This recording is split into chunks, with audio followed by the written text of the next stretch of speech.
नमस्कार, जय श्री कृष्ण, राधे राधे। ओम नमः शिवाय, ओम नमः शिवाय, ओम नमः शिवाय। हरि ओम, हरि ओम, हरि ओम, हरि ओम, हरि ओम, हरि ओम, हरि ओम। राधे कृष्ण, राधे कृष्ण, राधे कृष्ण, राधे कृष्ण, राधे कृष्ण।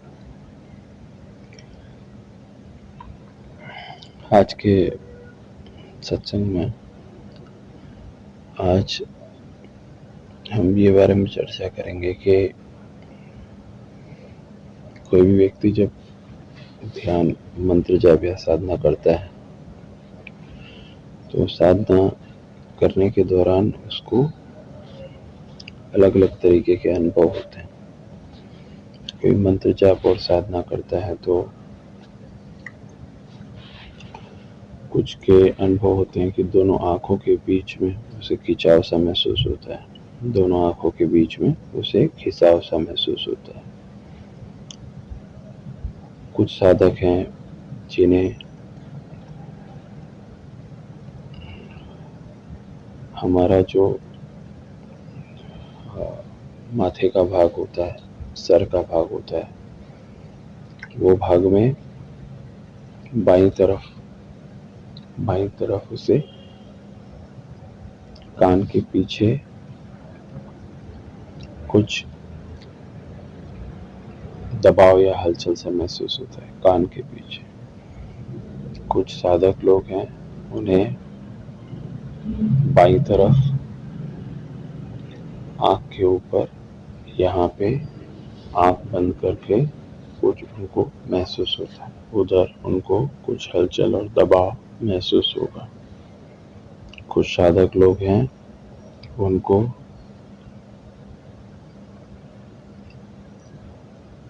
उनके बाएं हाथ में कंपन महसूस होगा। चलते चलते या खड़े रहते हुए या कोई काम करते हुए उनको बाएं हाथ में कंपन महसूस होगा। जब वो बाएं हाथ को थोड़ा सा हिलाएंगे या बाएं हाथ को थोड़ा सा राइट या लेफ्ट करके हिलाएंगे तो उनके हाथ को ऐसे हवा में रखते हुए उनका हाथ कांपेगा और उनके हाथ में एक अलग सा कंपन महसूस होगा। और लास्ट वाली जो उंगली है, छोटी उंगली जो है, वो छोटी उंगली के अंदर एक हल्का सा हलन चलन महसूस होगा। उसको लगेंगे कि उनकी लास्ट छोटी सी उंगली हिल रही है। और बायां हाथ, लेफ्ट हैंड जिसको कहते हैं, उसके अंदर कुछ ऐसा कंपन सा महसूस होगा, अपने आप वो कांपने लगेगा। जब आप उसको थोड़ा अपने शरीर से थोड़ा इस तरफ, दूसरी तरफ आप उसको ऐसे रख के हवा में छोड़ेंगे तो आपको हाथ में कंपन महसूस होगा। बाएं हाथ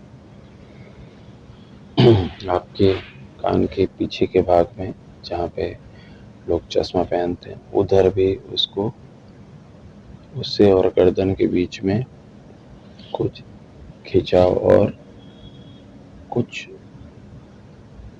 धीमा तेज होता हुआ महसूस होगा। जैसे कुछ नस या कोई चीज जागृत हो रही है। उसे अपने लेफ्ट आंखों के ऊपर और कान के बीच में उधर कोई नस या कोई चीज के अंदर धीमा तेज दबाव सा महसूस होगा। जैसे कोई चीज उभर रही है, कोई चीज उभर रही है। उसके अलावा कुछ साधक लोगों को उनके घुटने के अंदर, लेफ्ट घुटने के अंदर कुछ दबाव सा महसूस होगा घुटने के, और जो आपका पाँव का भाग है उसके बीच में दबाव सा महसूस होगा। उसके अंदर कुछ ऐसा लगेगा कि कुछ दबाव हो रहा है। कुछ साधक लोगों को उनके दोनों हाथ का भाग ऐसा लगेगा कि हाथ बहुत हल्के हो गए। उनको लगेगा कि मेरे गर्दन से नीचे का मेरा हाथ का भाग एकदम हल्का हो गया है। ऐसा लगेगा कि वो एकदम हल्के हो गए। आपको ऐसा लगेगा कि गर्दन से नीचे के पूरे शरीर का भाग एकदम हल्का हो गया है। कितने साधक लोग हैं उनको ऐसा अनुभव होता है कि ध्यान के दौरान कि उनका शरीर हवा में उड़ रहा है। कितने ही साधक लोग हैं उन्हें ऐसा अनुभव होता है कि वो उनका शरीर ब्रह्मांड में या कोई नदी में या कोई समुंदर में उड़ रहा है। कितने ही साधक लोग जो उच्च अवस्था में चले जाते हैं उनको ऐसा अनुभव होता है कि वो अपनी शरीर को ध्यान की अवस्था में बाहर से देख सकते हैं। उन्हें दिखाई देता है कि आप ध्यान में बैठे हैं, आपने इस तरह के कपड़े पहने हैं और आप शरीर से बाहर निकल के आप अपने शरीर को देख सकते हैं। आपका जो सूक्ष्म शरीर है वो आसमान में उड़ता हुआ आपको दिखाई देता है। आप हिमालय, कैलाश और दूसरे पर्वतों में आपका शरीर उड़ता हुआ दिखाई देगा। ध्यान की अवस्था में व्यक्ति पृथ्वी के बाहर भी उसका सूक्ष्म शरीर उड़ता हुआ दिखाई देता है। वो पृथ्वी के बाहर भी देख सकते हैं। ध्यान के दौरान व्यक्ति को ऐसा अनुभव हो सकता है। व्यक्ति का जो शरीर है वो खेचरी की तरह वह आसमान में उड़ता हुआ दिखाई देता है। ध्यान के दौरान कुछ सिद्ध योगी हैं, वो सिद्ध योगी एक जगह से दूसरी जगह खेचरी यानी एक जगह से दूसरी जगह उड़ भी सकते हैं। ध्यान के दौरान कितने ही सिद्ध योगी हैं, वो सूक्ष्म शरीर के द्वारा और जो सशरीर भी एक जगह से दूसरी जगह वो उड़ के जा सकते हैं। जगत गुरु शंकराचार्य, हेड़ा खान बाबा, श्यामाचंद लहरी, तेलंग स्वामी, ये ऐसे सिद्ध पुरुष हैं जो 1700-1800 सन से लेके 1990 के बीच में ये संत हुए और ये संत एक जगह से दूसरी जगह उड़ के भी या अदृश्य होके भी जाने की इनमें क्षमता थी। कुछ सिद्ध पुरुष हैं वो एक ही समय पे 3 से 4 जगह पे वो सशरीर दिखाई दिए हैं। और एक सिद्ध संत थे, वो एक टाइम पर उत्तराखंड देवभूमि में दिखाई दिए, एक टाइम पे वो बनारस में दिखाई दिए और उसी समय के टाइम पे वो रशिया और अमेरिका में भी दिखाई दिए थे। रशिया और अमेरिका में उनकी फ़ोटो भी खींची गई थी और उस समय जो फ़ोटो आई उसमें भी वो साक्षात दिखाई दिए थे। वो एट ए टाइम सेम समय पे 3 जगह 4 जगह उनको देखा गया था। कुछ सिद्ध संत हैं वो ज़मीन से अपने शरीर को 10 फुट ऊंचे तक योग बल से वो हवा में उड़ते हुए दिखाई दिए हैं। कुछ सिद्ध संत हैं वो ज़मीन से 4 फुट ऊंचे तक उड़ के दिखाई दिए हैं।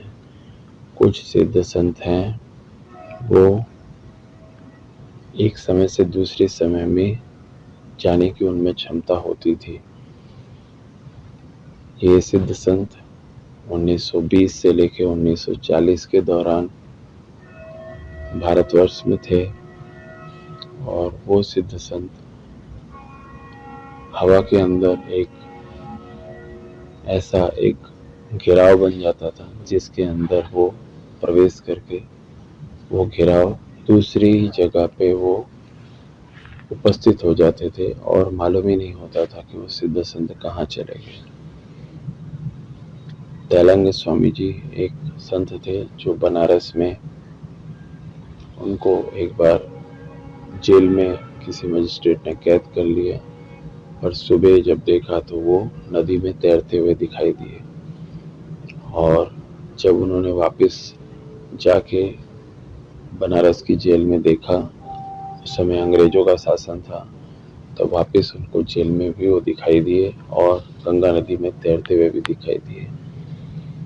तो ये जो सिद्ध संत थे तैलंग स्वामी, इस तरह के संत योग बल से सिद्ध पुरुष या भगवान जैसी क्षमता इनमें थी। और ये मृत व्यक्ति को जीवित करने की भी क्षमता इनमें थी। एक संत थे जिनका नाम हैडा खान बाबा था। हैडा नाम की गुफा के उधर उनको पहली बार गांव वालों ने देखा, इसीलिए उसका नाम हैडा खान बाबा। उनका असली नाम भी हैडा खान बाबा के नाम से ही उनको जाना जाता है। एक बार एक उनका साधक था, उनका कोई लड़का मर गया था घर के अंदर। तो जब भोग बनाने का और खाना बनाने का जो समय आया, भगवान को भोग लगाने का समय आया, तब उन्होंने बोला कि जाओ उसे बुला के लेके आओ। तब हैडा खान बाबा के शिष्य ने कहा कि ये उत्तराखंड देवभूमि की बात है। तो उन्होंने कहा कि वो नहीं आ सकते। बोले आप उसको बुला के लेके आओ, मुझे उसके साथ ही खाना खाना है। तब वो जो शिष्य था उसने मना किया कि वो नहीं आ सकते क्योंकि आज ही सुबह उसकी मृत्यु हो गई है। हैडा खान बाबा ने बोला कि चलो मुझे ले चलो उसके पास। उसके घर पे गए और घर पे जाने के बाद हैडा खान बाबा ने उस जो लड़का, उनका 12 साल का लड़का था, उसको बोला कि ये तो बोले मरा नहीं है, तो सिर्फ सोया हुआ है। उन्होंने बोला कि महाराज ये तो मर गया है। फिर हैडा खान बाबा ने उसके माथे पर हाथ रखा और उसके बाद उसको पकड़ के खींच के बोला कि उठ, क्यों सोया हुआ है। और तुरंत वो उठा और उठ के खड़ा हो गया। ये सबके देखे हुए चमत्कार है। और फिर उसके साथ हैडा खान बाबा ने खाना खाया और व्यक्ति, वो जो उनका जो लड़का था, वो उसके बाद 50 साल 70 साल तक जिए। तो ऐसे भी सिद्ध पुरुष हैं जिनके अंदर मृत व्यक्ति को जीवित करने की भी क्षमता थी। जगत गुरु शंकराचार्य के बारे में कहा जाता है कि वो केदारनाथ में एक जगह थे। जब उन्हें मालूम पड़ा कि उनकी माता जी की मृत्यु होने वाली है, तो वो उड़ के खेचरी के द्वारा वहां से उनके माता जी के स्थल पर जाके उनको मिल के आए। ये भी सबकी देखी हुई बात है। बहुत सारे साधक जब सिद्ध साधना करते हैं या ध्यान साधना, मंत्र जाप की साधना करते हैं, तो वो साधक को ऐसा अनुभव होता है कि कोई भी होने वाली घटनाओं के बारे में उनको पहले से ही मालूम पड़ जाता है। बहुत सारे साधक हैं, उन्हें पहले ही मालूम पड़ जाता है क्या घटना घटने वाली है। उनके घर परिवार में, उनके आजू बाजू जो घटना घटने वाली होती है या कोई खतरे का आभास होता है, तुरंत उन्हें मालूम पड़ जाता है। बहुत सारे साधक हैं, ध्यान साधना में आगे बढ़ने के बाद उनको पूर्वाभास हो जाता है, पहले से होने वाली घटना के बारे में मालूम पड़ जाता है। पहले से ही पूर्व आभास हो जाता है कि ऐसा होने वाला है। बहुत सारे साधक हैं जिन्होंने ध्यान साधना के दौरान उन्हें भूख लगना बंद हो जाती है, वो खाना खाना बंद कर देते हैं। कितने ऐसे साधक हैं जो 21-21 साल तक खाना नहीं खाए हैं। ऐसे भी साधक हैं हमारे, आज भी हैं। ध्यान साधना के दौरान कितने ऐसे साधक हैं जिन्हें आंख बंद करके भी वो सब कुछ देख सकते हैं, उन्हें मालूम पड़ जाता है क्या हो रहा है, आंख बंद करके भी वो पढ़ सकते हैं।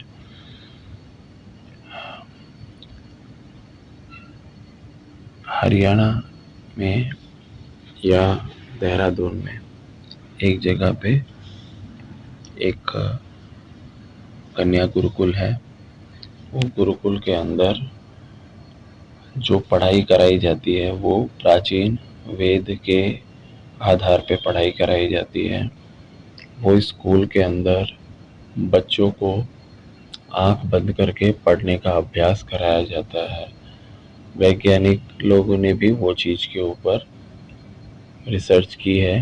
वो बच्चे आंख बंद करके किताब को पढ़ लेते हैं। वह स्कूल आज भी है, उसको भी हम आपको बता रहे हैं कि आंख बंद करके वो स्कूल के अंदर बच्चे किताब पे लिखी हुई चीज़ों को इस तरह से पढ़ते हैं। सिर्फ उन्होंने अपनी तीसरी आंख को जागृत कर दिया। वो वेद के और स्वामी विवेकानंद के बताए हुए पढ़ाई की पद्धति को फॉलो करते हैं और वो बंद आंखों से वह किताब को पढ़ लेते हैं।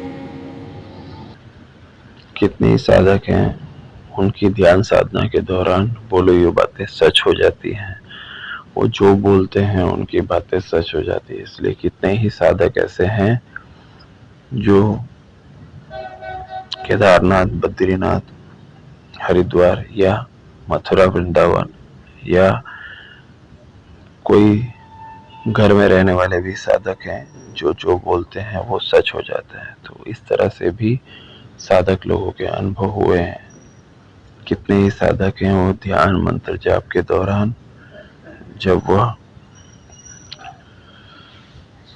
नियमित प्रतिदिन जो भी मंत्र उन्होंने निर्धारित किए हैं वो मंत्र या भगवान का नाम का जप करते हैं, उसके बाद उनकी स्वतः ही काम अपने आप पूरे हो जाते हैं। उनकी मन की इच्छाएं भगवान स्वयं पूरी कर देते हैं। ये भी साधक लोगों के अनुभव हैं। कितने ही साधक हैं वो मंत्र लेखन का काम करते हैं। जब मंत्र लेखन का काम राम राम, ओम ओम, हरिओम मंत्र को वो लिखते हैं तो वो जो मंत्र है वो लिखते लिखते 5 साल, 10 साल, 3 साल के अंदर भी उनकी स्वतः सारी इच्छाएं पूरी हो जाती है। उन्हें मालूम ही नहीं होता है कि उनकी इच्छाएं कैसे पूरी हो गई, पर उनकी सारी इच्छाएं मंत्र लेखन से पूरी हो जाती हैं। बहुत सारे साधक हैं, वह वृंदावन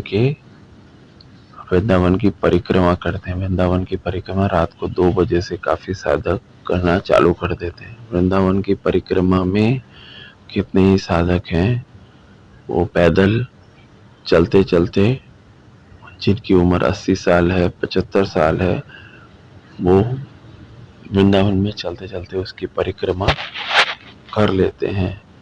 उनकी उम्र के हिसाब से जो वो परिक्रमा करते हैं वो असामान्य है और उनमें ऐसी शक्ति आ जाती है जिसकी वजह से वृंदावन की परिक्रमा प्रतिदिन करते हैं। बहुत सारे एक और साधक हैं, वो प्रतिदिन 50 से 70 किलोमीटर साइकिल चलाते हैं। वो साइकिल चला के एक जगह से दूसरी जगह, एक तीर्थस्थली से दूसरी जगह सिर्फ साइकिल से जाते हैं। वो प्रतिदिन 50 से 70 किलोमीटर साइकिल चलाते हैं और अभी तक उन्होंने 16 बार साइकिल बदल दी है। हर 6 महीने में वो साइकिल बदल देते हैं, लेकिन वो साइकिल से ही चला के यात्रा करते हैं। उनके अंदर इतनी ऊर्जा आ जाती है कि 50 से 70 किलोमीटर प्रतिदिन वो साइकिल चला सके। एक साधक है, वो पैदल चल के भगवान की आराधना करते हैं। वो साधक पैदल चल के एक जगह से दूसरी जगह जाते हैं, एक तीर्थ से दूसरी तीर्थ स्थली जाते हैं, लेकिन रुकते नहीं है, लेकिन पैदल चल के और चलते चलते भगवान के एक तीर्थ स्थली से दूसरी तीर्थ स्थली यात्रा करते थे। इतनी ऊर्जा उनमें आ जाती है कि वो पैदल चल के इस तरह का तप करते हैं। बहुत सारे साधक हैं, उनमें ऐसी शक्ति आ जाती है कि वो 10 साल 12 साल तक उन्होंने मौन साधना की है, कोई भी चीज के अंदर किसी से बातचीत नहीं करते। आपने मौनी बाबा का नाम सुना होगा, और भी दूसरे साधक हैं, वो मौन साधना करते हैं, वो बातचीत नहीं करते, वो एक तरह से हठ योगी होते हैं। बहुत सारे साधक हैं, वो एक पैर पे खड़े होके तपस्या करते हैं, जितनी देर हुई सिर्फ एक पैर पे खड़े रह के तपस्या करते हैं, फिर हट जाते हैं, फिर एक पैर पे तपस्या करते हैं। बहुत सारे साधक हैं, वो तप और ध्यान साधना के दौरान वो एक टाइम खाना खाते हैं। कितने साधक ऐसे हैं 20-20 साल उनकी उम्र हो गई, वो एक ही टाइम खाना खाते हैं। कितने ही साधक ऐसे हैं जो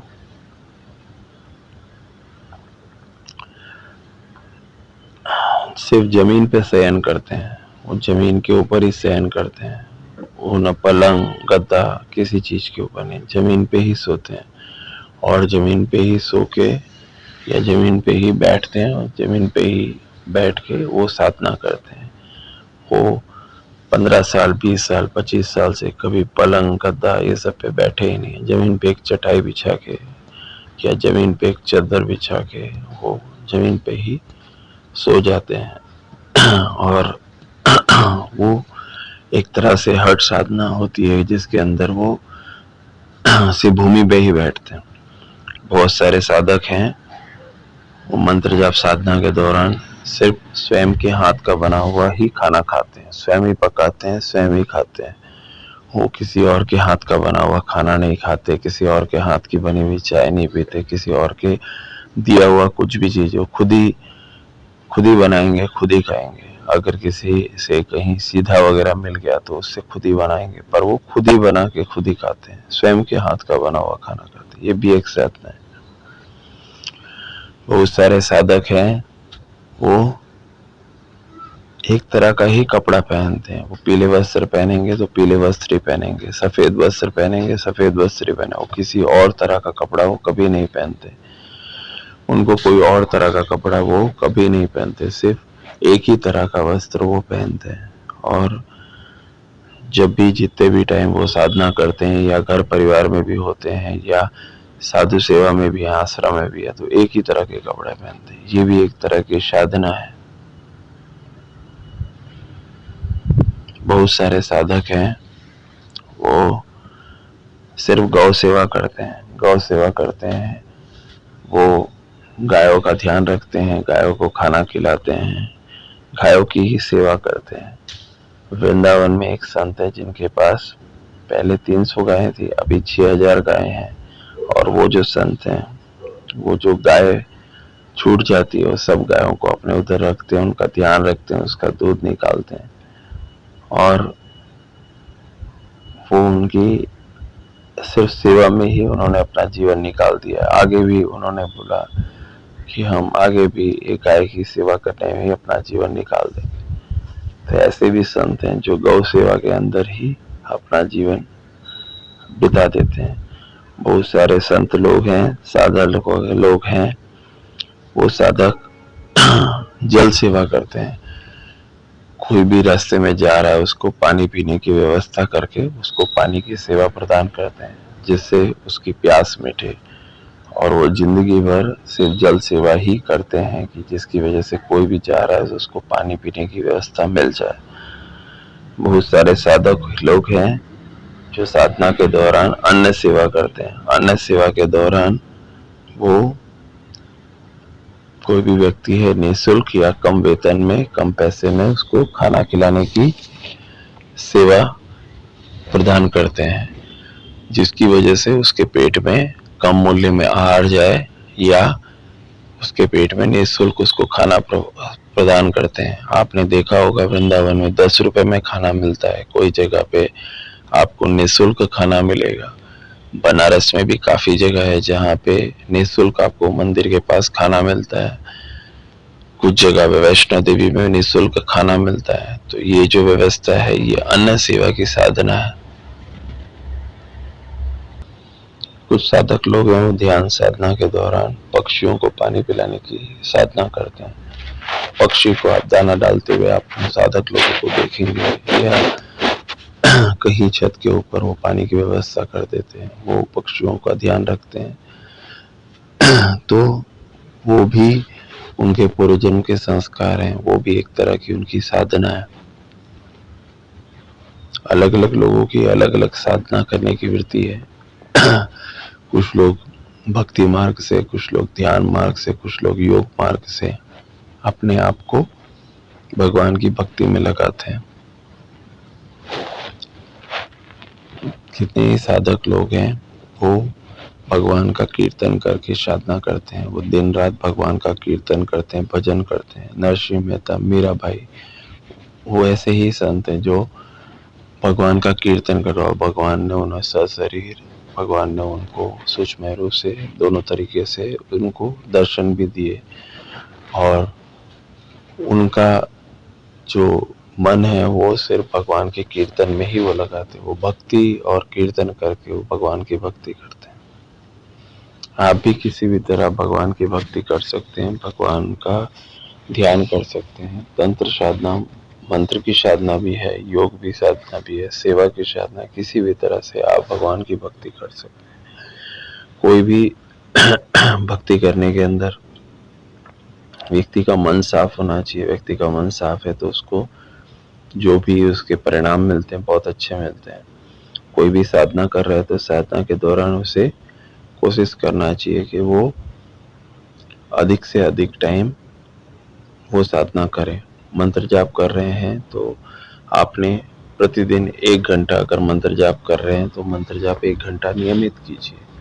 आप देखेंगे कि आपके स्वतः ही सारे काम पूरे हो जाएंगे। आप ध्यान साधना कर रहे हैं तो ध्यान की साधना 1 घंटा प्रतिदिन आप निकालिए समय और ध्यान की साधना कीजिए। आप किसी को भक्ति की साधना करते हैं तो आप कोई पाठ कर रहे हैं तो 1 घंटा आप प्रतिदिन वो पाठ कीजिए। आप कीर्तन करते हैं, भगवान का भजन करते हैं तो भजन भी आप 1 घंटा कीजिए, वो भी एक साधना है। आप किसी की सेवा करते हैं तो सेवा करने में भी आप उसको समय लगाइए और आप उसमें 1 घंटा आप सेवा कर रहे हैं तो सेवा कीजिए। आप किसी के लिए कोई मदद के हिसाब से आप उसकी सेवा करते हैं तो वो भी आपकी एक साधना है। आप गायत्री मंत्र पढ़ के सूर्य देव की तरफ सूर्य साधना करते हैं तो भी आप उस तरह से ध्यान करके आप साधना करते हैं तो भी आपके अच्छे परिणाम आपको देखने को मिलते हैं। आपका सिर्फ